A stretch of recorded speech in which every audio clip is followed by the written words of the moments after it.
Hello dear students of +1 class. आज हम कुछ न्यूमेरिकल्स फिर से करेंगे। ये न्यूमेरिकल्स जिन फार्मूलों पे बेस्ड हैं वो फार्मूले मैंने लिखा है, सामने आप देख रहे हैं। ट्राइंगल ऑफ और पैरेललोग्राम ऑफ वेक्टर एडिशन। आपको पता ही है, स्केलर एंड वेक्टर्स आपने पढ़े हुए हैं +1 क्लास में। जो रेगुलर स्टूडेंट्स हैं अभी वो भी पढ़ रहे होंगे। तो ट्राइंगल लॉ और parallelogram law of vector addition है ना। आपको पता है कि वेक्टर्स जो हैं वो डायरेक्टली ऐड नहीं होते अलजेब्रिक मेथड से। उनको ऐड करने के लिए जो दो कॉमन फार्मूले यूज़ होते हैं +1 फिजिक्स में, उनमें से एक है ट्रायंगल लॉ और एक है पैरेललोग्राम लॉ। ट्रायंगल लॉ तब लगता है जब दो वेक्टर्स जो हैं वो सेम ऑर्डर में हों, लाइक दिस। जैसे एक वेक्टर ये है और दूसरा वेक्टर ये है, तो ये सेम ऑर्डर वेक्टर्स होते हैं। जहाँ पे एक ख़त्म हो रहा है वहीं से दूसरा शुरू हो रहा है, तो इनका जो रिजल्टेंट है वो अगर आपको निकालना है तो उसके दो पार्ट्स होंगे। आपको पता है वेक्टर्स के दो पार्ट्स होते हैं, एक डायरेक्शन और एक उसका मैग्नीट्यूड। तो अगर ये दो वेक्टर्स किसी एंगल थीटा के ऊपर हैं और ये इनके बीच की रिजल्टेंट है और ये बीटा जो है इस रिजल्टेंट की डायरेक्शन है, तो ये फॉर्मूला आया मैग्नीट्यूड का और ये आ गया डायरेक्शन का। सेम ही फॉर्मूला तब आता है जब आपके पास वेक्टर्स अपोजिट ऑर्डर हो जाते हैं, लाइक दिस। अगर ये वेक्टर ए है और ये वेक्टर बी है और ये दोनों अपोजिट ऑर्डर वेक्टर्स हैं, ठीक है। अपोजिट ऑर्डर मीन्स जहाँ से एक शुरू हो रहा है वहीं से दूसरा शुरू हो रहा है। तो ऐसे वेक्टर्स जो हैं उनको सॉल्व करने के लिए हम पैरेललोग्राम लॉ बनाते हैं। तो ये पैरेललोग्राम बनाई हमने एक, जिसमें ये बी जो है इस बी के पैरेलल है और ए जो है वो इस ए के पैरेलल, ऐसे। तो इनका जो रिजल्टेंट है वो इस पैरेललोग्राम का डायगोनल होगा, लेकिन वो भी उसी पॉइंट से शुरू होना चाहिए। तो ये आ गया रिजल्टेंट आर। अब इस रिजल्टेंट आर की भी डायरेक्शन आएगी बीटा, और जब आप इसको सॉल्व करोगे तो ये अगेन सेम ही फॉर्मूले आते हैं। तो न्यूमेरिकल जब लगेंगे तब आप सेम मेथड से इसको सॉल्व करेंगे। इवन जब ये आप इसकी डेरिवेशन अगर आपको बोर्ड एग्जाम में आती है तब भी आप ट्रायंगल लॉ और पैरेललोग्राम लॉ की डेरिवेशन जो है वो शुरू में स्टेटमेंट के बाद ऑलमोस्ट सिमिलर रहती है, ठीक है। तो आप जो है वो अपनी क्लास में इसको पढ़ सकते हैं या फिर मेरे चैनल पे भी देख सकते हैं। अब इसमें एक क्वेश्चन करते हैं, चलिए। बड़ा अच्छे क्वेश्चंस आते हैं इसके। तो एक क्वेश्चन करते हैं अभी हम। तो ये क्वेश्चन है एक, देखिए हमारा, जिसमें हमारे पास है कि two vectors both equal in magnitude have their resultant equal in magnitude of either. Means two vectors हैं जो जो दोनों ही इक्वल इन मैग्नीट्यूड, दोनों ही मैग्नीट्यूड में बराबर हैं। Let us suppose if one is vector A and another is vector B, then their magnitudes are equal, they are equal in magnitudes, ठीक है। Let us suppose they are equal to X, the magnitude of both the vectors are X. Now have the resultant, जो जो उनका resultant है, resultant is equal in magnitude of either, तो उनके resultant का magnitude है वो भी किसी एक वेक्टर के मैग्नीट्यूड के बराबर आता है। तो because both have the same magnitude, that is why the R also has the same magnitude. Find the angle between them. तो now the clear is question and clear is answer. The r magnitude of r is a square plus b square plus 2ab cos theta. Now you know the a and b, जब आप magnitude करेंगे ना किसी vector को, अगर आप square कर देंगे, लेट सपोज आपने a को स्क्वायर कर दिया ऐसे, तो इसका जो वेक्टर है ये ख़त्म हो जाता है, ठीक है। तो ये वेक्टर a स्क्वायर ही बन जाता है, मतलब ये मैग्नीट्यूड का स्क्वायर हो गया, क्योंकि आपको डॉट प्रोडक्ट जब आप करेंगे दो वेक्टर्स का तो वो ए स्क्वायर ही आएगा, ठीक है ना। मतलब वेक्टर की वेक्टर्स खत्म हो गया और वो मैग्नीट्यूड का स्क्वायर हो गया। तो वही फंडा यहाँ पे है। तो दैट मीन्स ये मैग्नीट्यूड ऑफ ए का स्क्वायर है ना, जो इसका वैल्यू है वो सेम रहने वाली है यहाँ पे। तो हमारे पास जो सोल्यूशन है वो क्या बन जाएगा अब इसका, देखिए। आर की जगह भी आप एक्स भरेंगे, ए की जगह भी आप एक्स भरेंगे, X square plus X square 2x square cos theta under root के। अब एक्स स्क्वायर अब आपको स्क्वेयरिंग बोथ साइड कर दीजिए, तो आपके पास आएगा X square is equal to 2x square plus 2x square cos theta. ठीक है, अब आपके पास आप देख रहे हैं 2x स्क्वेयर कॉमन है इन दोनों में, 1 प्लस कॉस थीटा। अब आप 1 प्लस कॉस थीटा को कह सकते हो कि it is x square over 2x square, है ना। ये नीचे ले आया आप एक्स स्क्वेयर के, एक्स स्क्वेयर से एक्स स्क्वेयर कट गया, it becomes 1/2। This implies cos theta becomes 1/2 minus 1 which means minus 1/2।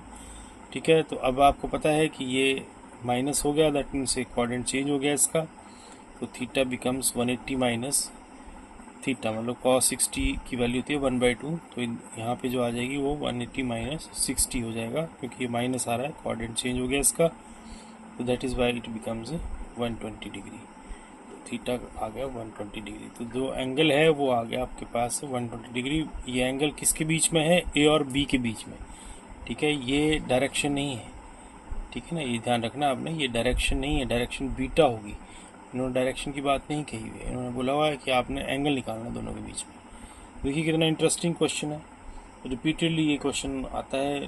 ठीक है, दिल्ली एंट्रेंस एग्ज़ाम में आया था ये 14 में, उससे पहले भी आया हुआ, बहुत पुराना क्वेश्चन है, मतलब काफ़ी टाइम कई बार रिपीट होता है ये, तो एक अच्छा क्वेश्चन है। तो इस तरह से आप इस कॉन्सेप्ट को समझ सकते हैं। चलिए एक और क्वेश्चन करते हैं। चलिए देखिए, अभी है सेकंड क्वेश्चन हमारा, बड़ा अच्छा क्वेश्चन है ये। क्वेश्चन कहता है कि two forces equal to P and 2P। हमारे पास दो फोर्सेस हैं which are given, let us suppose, जब भी आप क्वेश्चन सॉल्व करते हैं ना, तो you have to write given first. One force is, let us suppose, P and another force is 2P. It is given, not suppose. It is given, already given in the question. Act on a particle if the first be doubled. एक case तो ये हो गया, ठीक है। दूसरे case में ये फोर्सेस डबल हो गई and the second is increase by 20, मतलब फर्स्ट फोर्स जो है वो डबल हो गई, और जो दूसरी फोर्स है, मीन्स जैसे नई फोर्स आई ना, ये let us suppose I write it as first case, और जो सेकंड केस है उसमें क्या हुआ कि जो पहली फोर्स है F1 वो 2P हो गई, और जो दूसरी फोर्स है F2 वो हो गई P प्लस 20 न्यूटन। ठीक है, दूसरी फोर्स में 20 न्यूटन ऐड हो गए, और पहली फोर्स जो है वो डबल हो गई। अच्छा, दूसरी फोर्स पहले से 2P थी, तो यहाँ पे भी 2P प्लस 20 हो जाएगा, है ना। अब हम इसको डिस्टिंग्विश करने के लिए ऐसा कर लेते हैं, इसको F डैश और इसको F2 डैश कर लेते हैं ना, F1 dash and F2 dash कर लेते हैं। F1 is P and F2 is 2P, F1 dash is 2P and F2 dash is 2P plus 20। ये गिवन है क्वेश्चन में, ठीक है ना, ये मैंने अपनी तरफ से नहीं लिखे हैं। क्वेश्चन बोलता है कि इनकी डायरेक्शन में पर कोई फर्क नहीं पड़ता, the direction of the resultant is unaltered. तो डायरेक्शन में फर्क नहीं पड़ता, डायरेक्शन आपको मैंने बताया था, फॉर्मूला है टेंजेंट बीटा, है ना। Tangent beta is Q sine theta, तो क्यू की जगह यहाँ पे F2 है, तो ये बोलो F2 sine theta over F1 plus F2 cos theta. ये इसकी डायरेक्शन होगी केस 1 की। ऐसे केस 2 की डायरेक्शन होगी tangent beta dash, late us suppose, is again F2 dash sine theta over F1 dash plus F2 dash cos theta. ठीक है, हम दोनों फॉर्मूले लिखे। अब इनकी बोला ये बदलती नहीं, लेकिन directions is unaltered. Unaltered means according to question कहता है कि ये tangent beta is equal to tangent beta dash, the direction remain same, है ना। डायरेक्शन का क्वेश्चन है ये, तो आप जो है वो कहीं रिजल्टेंट के चक्कर में ना फंस जाना। तो डायरेक्शन अनअल्टर्ड है, रिजल्टेंट नहीं।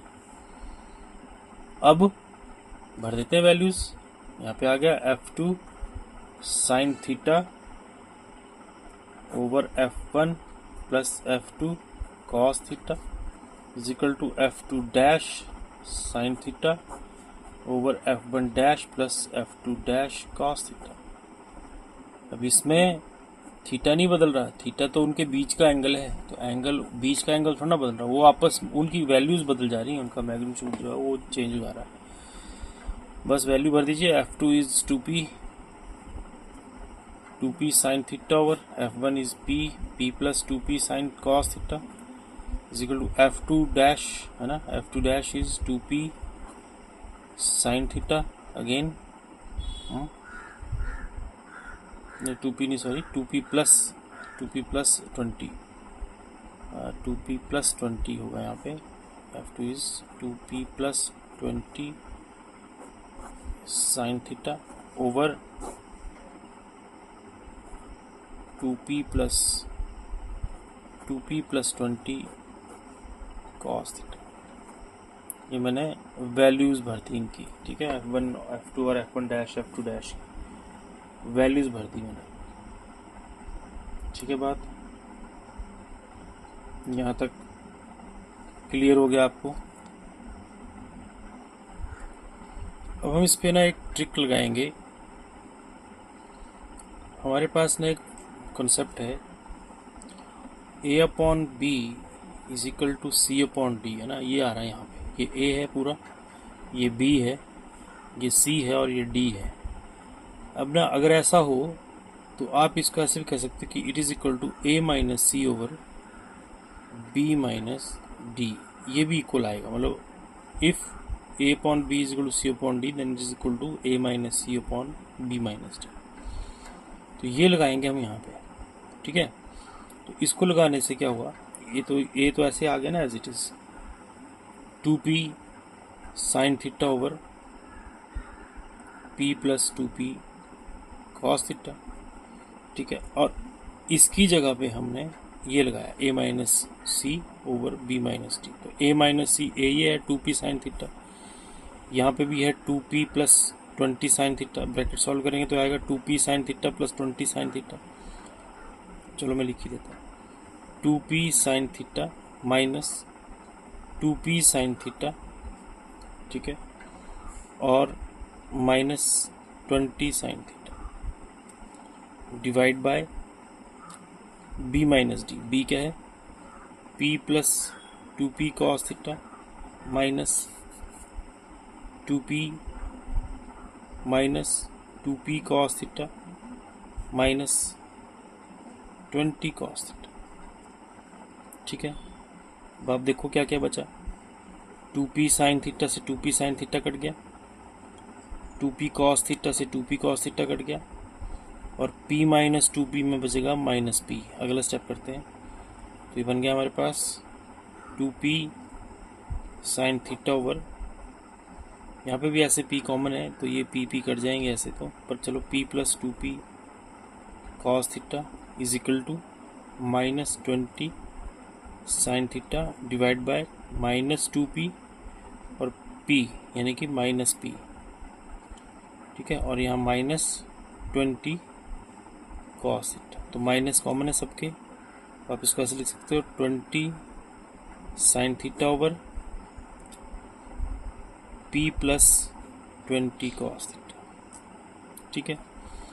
अब आप देख सकते हो यहाँ पे कि ये आ गया मेरे पास नीचे, ये आ गया इस तरफ 2p साइन थीटा और ये आ गया 20 साइन थीटा, ये आ गया p plus 2p cos theta और ये आ गया p प्लस 20 कॉस थीटा, ठीक है। तो ये अब हमारे पास नेक्स्ट इक्वेशन बनी, ठीक है। तो आगे चला जा रहा है ये हमारे इसमें से, स्क्रीन में से इस तरह से। तो ये आया हमारे पास इसको सॉल्व करके, तो आप इसको चेक कीजिए जल्दी से। तो इससे आगे करते हैं, अब पेज भर गया था हमारा। देखिए अब इसके बाद हमने इसको थोड़ा रीअरेंज करना है।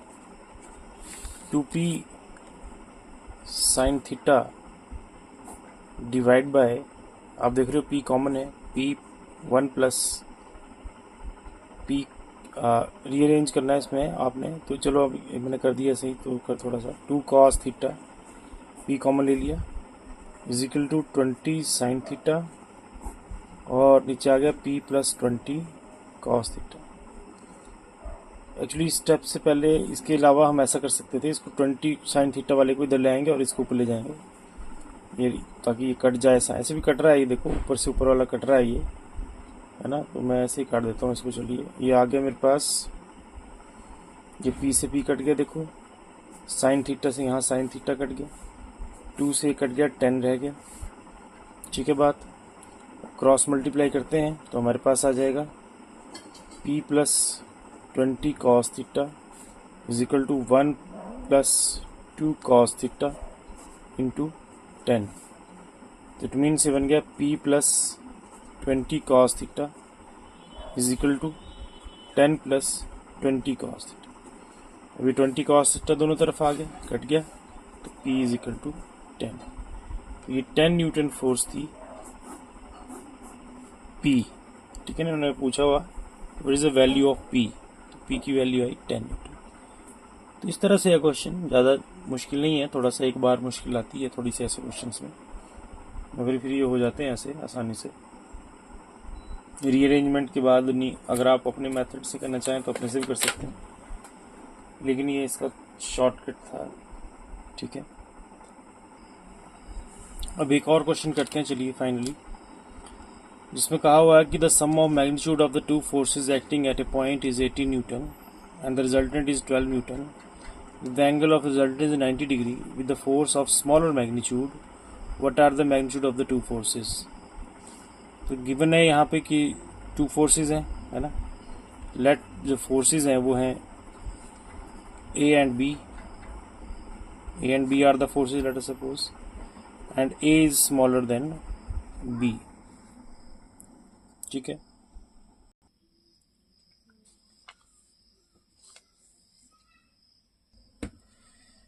और मान लीजिए R इज द रिजल्टेंट, है ना, R इज द रिजल्टेंट।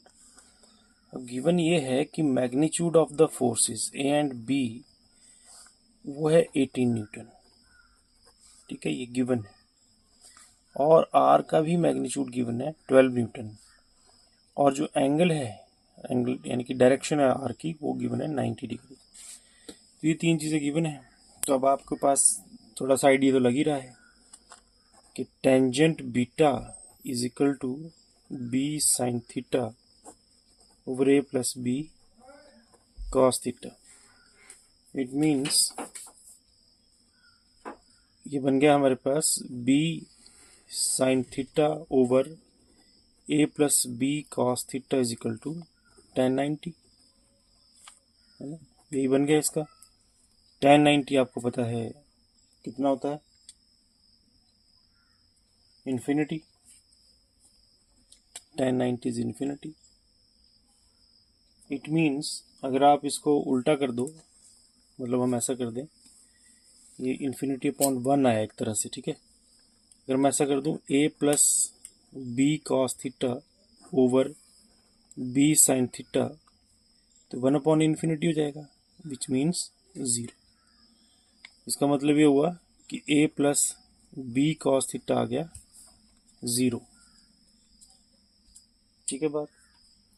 अच्छा, इसी तरह से दूसरी जो वैल्यू दे रखी है वो है अपनी A plus B is equal to 18।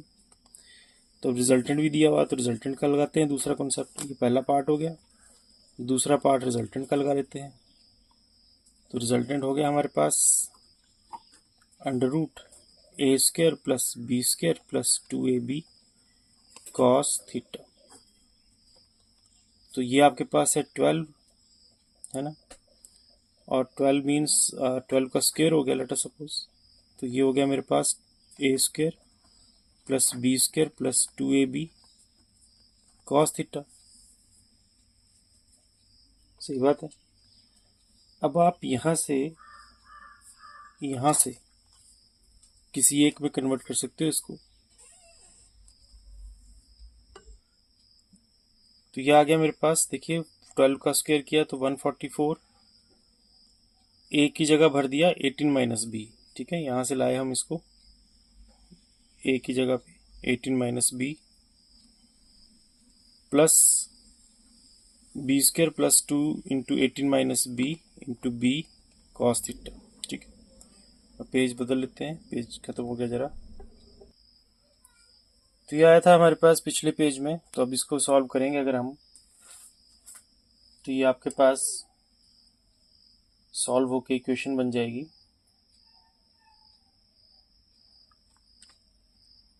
144। तो अब इसमें एक और था हमारे पास a plus B cos theta was 0, तो यहाँ से b कॉस थीटा क्या आ गया minus a, and a was 18 minus b, तो यहाँ पे हम b की जगह पे इसको भी चेंज करेंगे, यहाँ पे चेंज करेंगे। तो मेरे पास आगे देखो 144 18 minus B whole square plus B square. अब पहला स्टेप है 2 into 18 minus B into minus A, है ना ये। अब माइनस ए की जगह मैं फिर से क्या भर दूंगा 18 माइनस बी, ठीक है, बी स्क्वायर प्लस 2। अच्छा ये माइनस यहाँ लगा लीजिए और ए की जगह भर दीजिए 18 माइनस बी। तो अब आपके पास आ गया 144 is equal to 18 minus B whole square plus B square minus 2 times 18 minus B whole square. तो आप इसको सॉल्व कर लीजिए, तो ये आपके 2 टाइम्स है और ये 1 टाइम है, तो इसमें से माइनस कर दो तो आपके पास बच जाएगा 1 times 18 minus B whole square. तो अब होल स्क्वायर सॉल्व कर लीजिए, बी स्क्वायर माइनस 18 18 जा ए स्क्वायर है ना plus B square minus 2ab, ये लगा दिया आपने, ब्रैकेट खोलो, B square minus 324 minus B square plus 36b, B square से बी स्क्वायर कट गया, ठीक है बात। तो अब आपके पास आ गया यहाँ से